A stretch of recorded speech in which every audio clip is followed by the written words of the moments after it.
What's going on, everybody? Welcome back to the Paper Planes channel. This is my Dark Souls 2 Ultimate walkthrough. We're here at Majula and we're actually going to head to the Shaded Woods, so just run to these stairs over here. Run up the stairs. He's out of shape. He loses his breath like every 5 seconds, which is probably true to a standard gamer. I don't think any of us could do this right now. Just the other day I started doing some more cardio training again. It's been like years since I did that. Holy shit, I'm out of shape. It's brutal. Alright, so we're going to talk to this strapping young fellow here. He's got a nice looking sword, which he's very proud of, and just burn through all the dialogue just like usual. Okay, so once you're done chatting him up, go ahead and loot these items here. Obviously, you can get these at the beginning of the game if you want, but it's not necessary. You're not really going to have to use them at any point. It's just something that's going to boost your inventory pack. So before we do anything else, I want to open up these two doors. Die, you ugly. No! Okay, now die. They're so ugly. It's disgusting. You are fucking gross. Come on, buddy. When they hit you, they're gonna inflict some poison damage. So you never want to get ganged up by these guys, because even if you've got your shield up like this, you're gonna take some of that poison damage. And if there's a bunch of them hitting you, you're gonna have a really bad time. So we got some Lloyd's talismans there. 3 of them, as a matter of fact. And now, after talking to that fellow at the front, we realize that he is stuck there because he can't get past this switch because of this statue here. But we have the branch that's going to basically reanimate this person here, and then we'll be able to activate the switch. And we're going to get ourselves a new pyromancy trainer. But to do that, we're going to have to give them some clothes to relocate them to Majula, otherwise they just stay here. So we're going to go through that process now.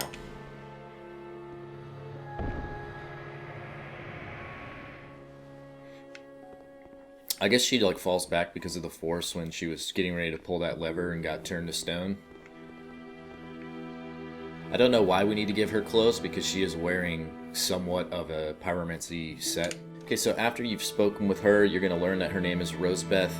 Then you're going to go to the give equipment option here and just give her 1 piece of your imported armor set. That's the set that you are basically stuck with when you first start the game, before you even choose what type of class you're going to be. So it's truly the garbage armor. You only have to give her 1 piece of item. You don't need to give her a whole set. So we'll do that. Once equipment is given, it cannot be retrieved. So don't give her anything that you really value, because like it says, you're never going to be able to get that back. So after you do that, if you want, you can reinforce your flame if you have the ability to.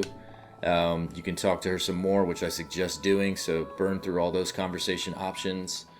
And also you can see here we've got a couple rings to purchase, but we don't need those. We've got some burrs that we can purchase, and this is the important thing. She sells 3 fire seeds, so this is going to be really key when we want to upgrade our pyromancy flame some more. And then we've got some pyromancies to purchase as well from her here. So keep all of this stuff for later. We're going to come back to her when she's at Majula and purchase those items then. So basically what I suggest to do is just talk to her and then leave. Okay, so after you're done talking to her, what we're going to do is come to this contraption here. We're going to pull the lever. What's going to happen is there's going to be doors up top that open up. You can see these 4 wooden doors. And of course they have enemies in them, and they're going to come down at us. And also this door right here is going to close. So we are going to be stuck inside this small area with these 4 enemies. What I suggest you do at that point is you can run into this room. That way you can use this doorway as a choke point for the enemies. And you can also close the door, so then they're going to try to either open it or bash through it, which is also going to slow them down even more. So it just depends on what kind of time frame you have before the enemies actually get to you. So that's what we're going to do now. So run over here, trump in, get ready.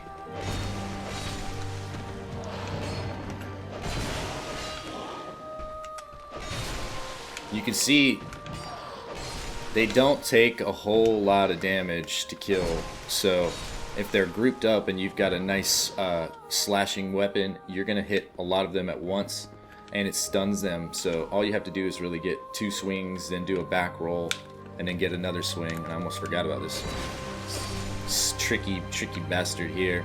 So this is a Basilisk, and he is going to be at the back side of this door. So when it opens up, he'll be sitting there, and he won't always come in after you, but if he sees you immediately and starts to pursue, that's basically what happens. So he's pretty slow though, unless he is staring right at you. Then he's going to start running towards you and try to spray you. And you never want to get hit by that. It's the petrification curse. So that's really going to screw you up. Okay, so after we get in this doorway here, we could come over to this door, open that up, and there's going to be a bonfire here. I don't suggest resting at it. I would just light it. Then you can come over to this door. Oh, right, a chest. Here we get an Estes Flask shard. Obviously, you know what to do with those by now. So we'll go ahead and upgrade our Estes Flask next time we return to Majula. From this point, I suggest doing a running jump. We're going to open this door.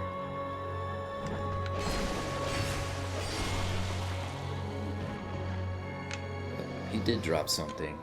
How nice. And you can just clear out these rooms if you need to. These guys really won't come after you unless you rest at that bonfire. Then the configuration of the way the enemies react is kind of different. So here you see you get a soul of the proud knight and a human effigy. And we've got 2 other rooms on the other side, but there's really no reason to go over there unless you just want the souls and want to kill some uglies. So I'll do that just so you can see for yourself that you're not missing out on any action.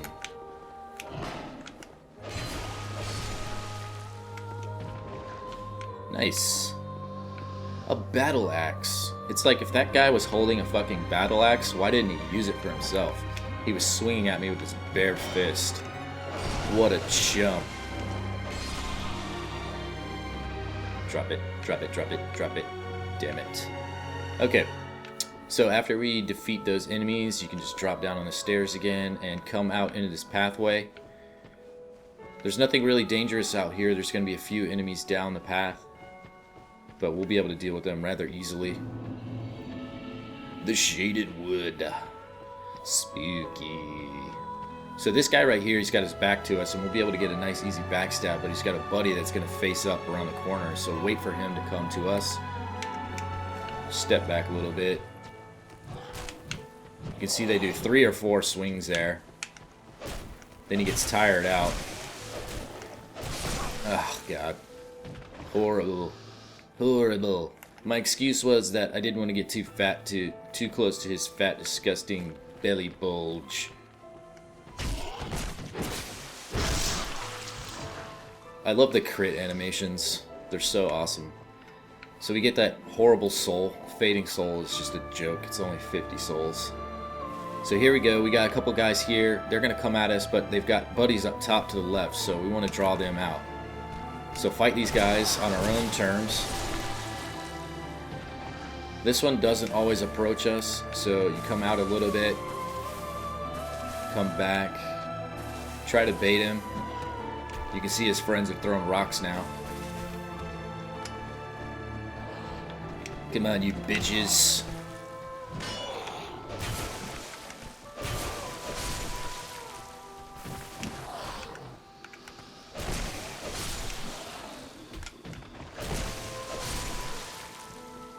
That's so ugly. Oh, God. And once you kill them, you're going to come up here. So we got some more loots. Nice Pharaohs Lockstone. That's always a desirable item. Heal up a little bit if you need be. And then continue onwards. Now here we go. We're going to get ambushed a little bit. Just bring these 2 guys back.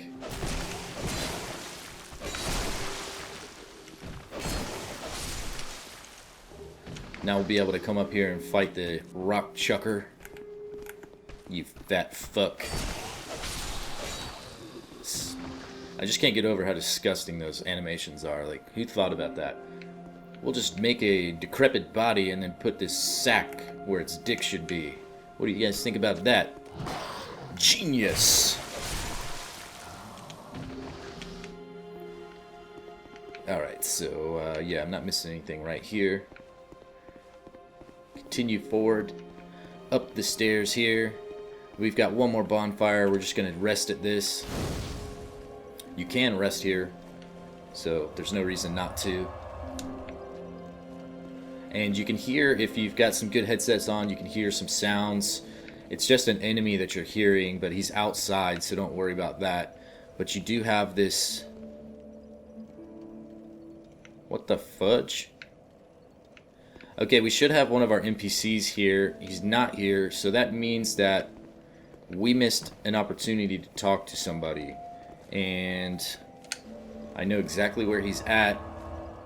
Okay, so we're going to travel to Huntsman's Copse, and then we're going to go to the Undead Lockaway. This is the exact area where the NPC will be waiting for us to communicate with. I'm pretty sure that I talked to him or instructed you to talk to him myself, but maybe I skipped out on it just because of the video process. So just keep going through the dialogue. Make sure that you learn the gesture. Just make him repeat himself. Now we should leave. And we will go back to where we were before, the Shaded Wood at the ruined Fork Road. And he should be there waiting for us.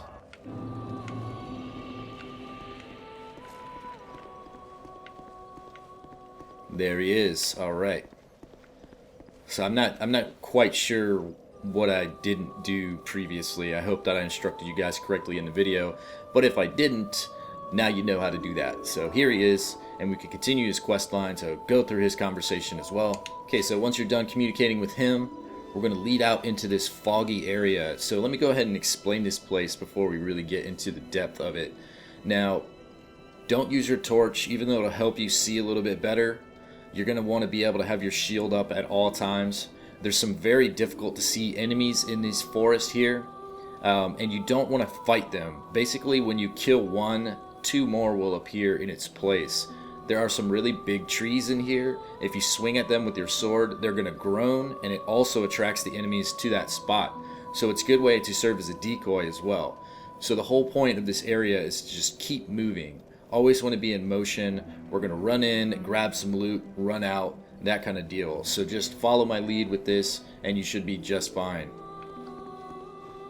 So we're just going to run and hug the left edge of this zone. Now you will be able to see the enemies eventually, but they are difficult to spot until you know exactly what it is that you're looking for. So come around here, and you're going to pick up this fire seed.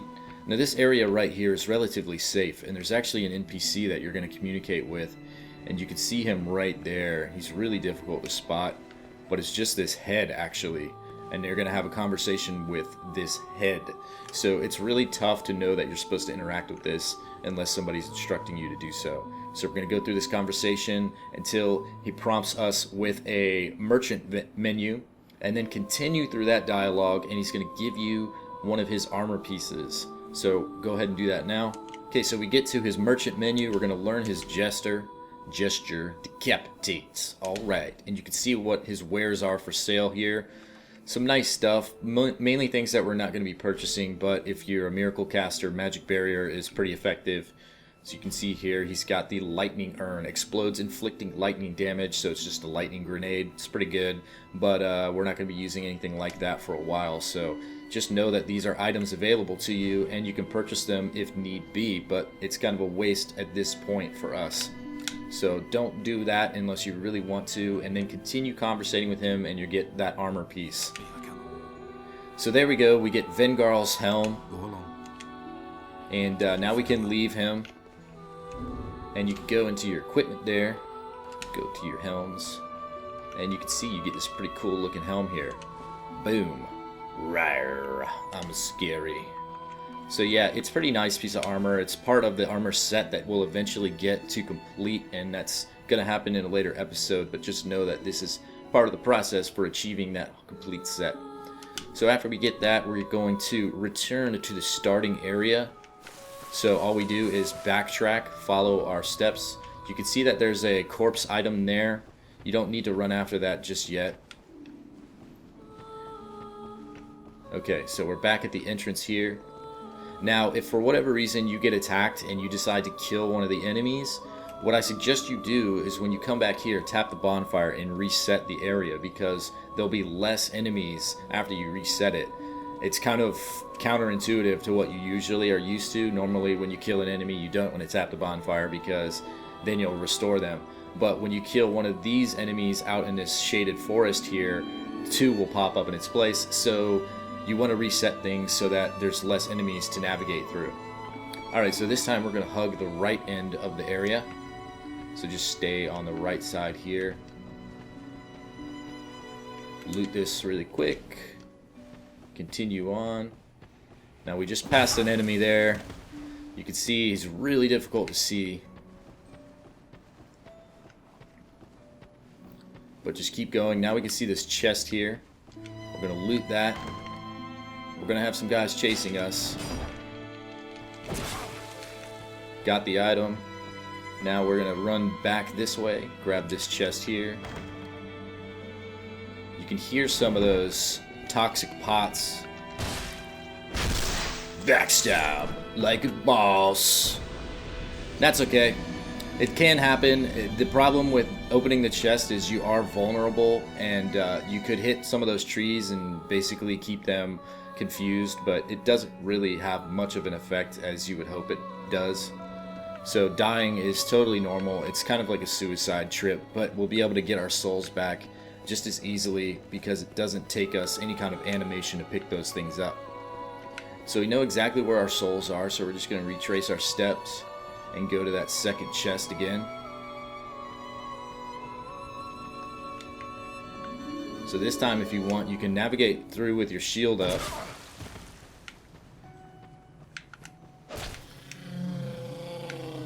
Chewbacca.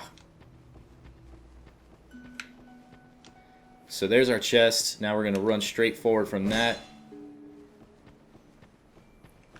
So there are our souls.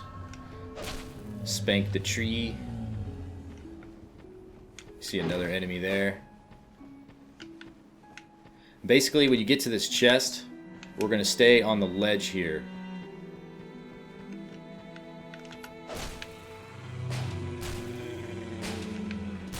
Keep hugging this wall, and you're going to go up this ramp. You're going to get to another chest here at the end.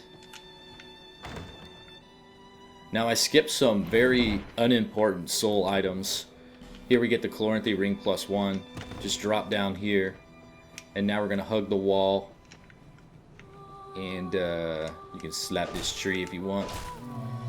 But stay to the right where the wall is and continue. And you'll come to the stairway here. Climb up the stairs. Go up this ramp here. Go around this slab and rest at this bonfire. Now that we're in the safe spot, we can go ahead and use our human effigy to restore our humanity. Tap the bonfire again, and we're going to travel to Majula. We got some shopping to do. There's a special ring that we need to purchase because there is an NPC, an enemy NPC essentially, that we need to communicate with. And to do that, we need to buy one of these rings from Shalquar, or whatever this little kitty cat's name is. Fancy little kitten.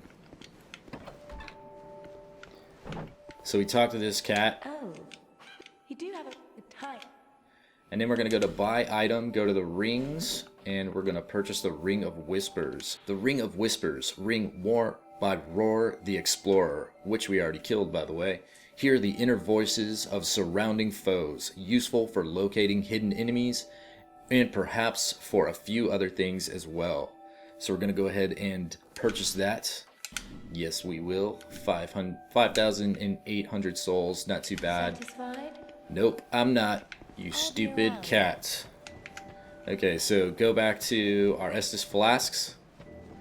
Then we're going to talk to the Emerald Herald and get her to use the Estes shard. To see. However, So upgrade Estes Flask.